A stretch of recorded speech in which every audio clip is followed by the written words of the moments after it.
Hello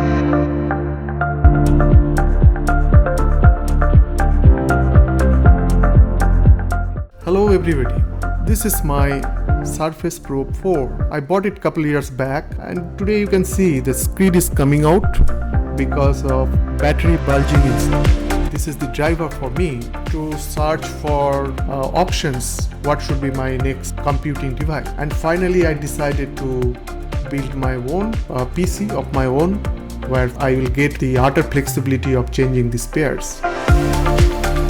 So before going to the build, I will take you through the searching in the internet which I have done for finding out the right configuration, and I think this will be also helpful when you will be building your own PC. Let me come to the processor choosing. I have finalized the Intel processor on account of one factor. There are certain machine learning libraries which work well on Intel.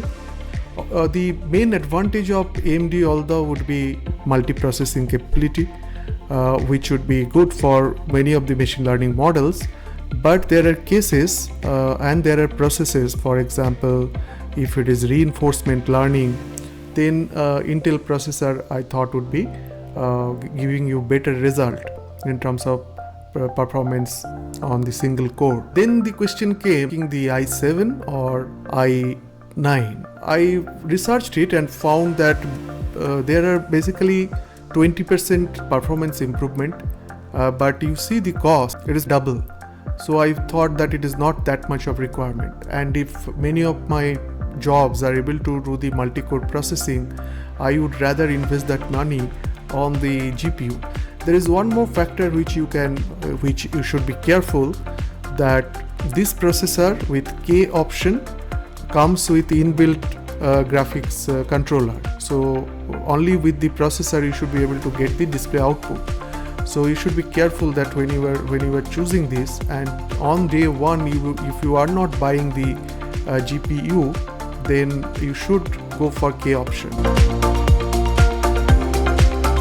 Let me move on to the motherboard. When you are selecting the motherboard, look at least minimum 2 number of slots, so that you should be able to put one GPU and something else if at all it is required, for example video capture card or anything else. The other thing, you should check that it is coming with all your required Wi-Fi, Bluetooth inbuilt in the motherboard. There are options which my retailer had offered me which was much cheaper but will not come with the inbuilt Bluetooth. You have to put an additional card. With the additional card you are actually consuming one of the PCI slot. Also look at number of USB port that you would possibly using. Buying additional USB extender, one, it will degrade the performance, another is that it's the extra money and cable. So therefore it is good that if you have required number of USB port available in the motherboard itself. Your motherboard should be of latest generation, which gives you the PCIe 4 capability. Coming to the next one is RAM. You can go up to maximum of 128 GB. The motherboard will have 4 slots. How you are going to utilize the slot, I mean what is the unit module you are going to put, is going to determine what is the maximum RAM capacity which you can extend in future. So here I have settled for 32 GB unit, so that all my 3 slots are free, and once I populate all of them with additional 32 GB, I can reach up to the maximum supported capacity.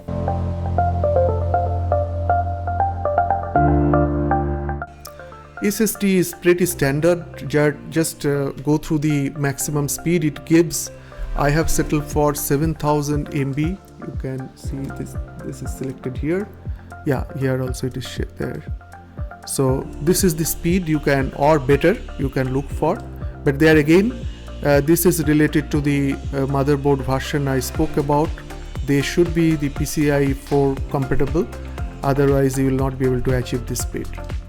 Now coming to the power supply unit, I have settled for 850, so that later on when I want to put the graphics card, I don't have to replace the power supply.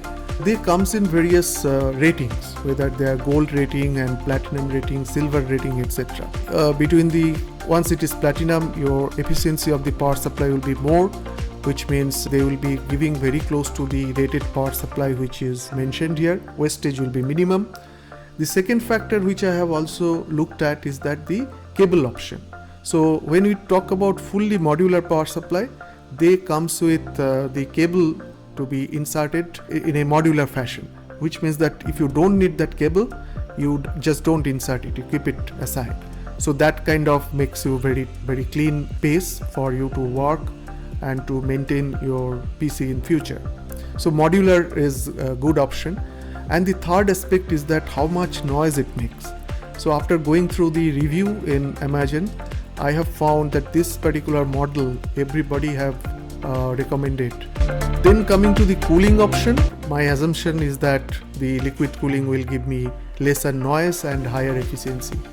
And then coming to the cabinet should be able to accommodate all my future fancies. And I had finally went for this one.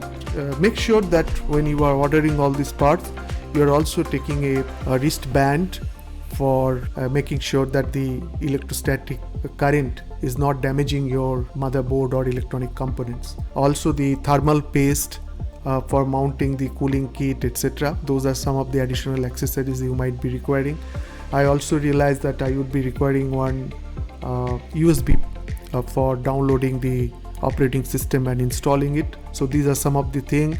If you are trying to save time, like me, I have ordered everything, they have arrived, but I'm waiting for all those 3 parts to be delivered till I can actually start and build the PC. I am going to also share you this Excel which has got list of equipment and their corresponding link in the Amazon. But finally I have not bought it from Amazon. My friend Manjunath, he was kind enough to organize all these pairs from a retailer. One, to save time, and there is also a significant price advantage which I have got. You can also have a contact with your local retailer and see whether they are cheaper than what the listed price in Amazon.